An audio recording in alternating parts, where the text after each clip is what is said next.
IVF treatment শুরু করার 2 থেকে 3 মাস আগে থেকে আমরা পেশেন্টদের একটা হেলদি লাইফস্টাইল অ্যাডপ্ট করতে বলি। খুব ভালো ব্যালেন্স ডায়েট নিতে হবে এই টাইমে, 7 থেকে 8 ঘন্টা ঘুমানো খুব দরকার এবং প্রচুর পরিমাণে ওয়াটার ইনটেক রাখতে হবে। তাছাড়াও যারা ওভারওয়েট তাদের 2 থেকে 3 কেজি অ্যাটলিস্ট ওয়েট কমাতে বলা হয়। যদি শরীরে কোনো হরমোনের গন্ডগোল থাকে সেটা ট্রিটমেন্ট করে কন্ট্রোলে রাখতে হবে। যাদের অ্যাডিকশন আছে সেগুলো ছেড়ে দিতে বলা হয়।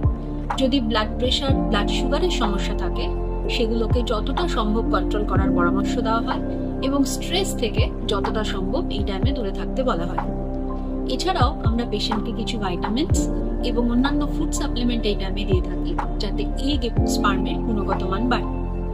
দেখা গেছে প্রস্তুতি পর্ব ঠিকঠাক পালন করে যদি আইভিএফ ট্রিটমেন্ট শুরু করা যায় তাহলে আইভিএফ এর সাকসেস রেট কিন্তু খানিকটা বাড়িয়ে দেওয়া সম্ভব হয়।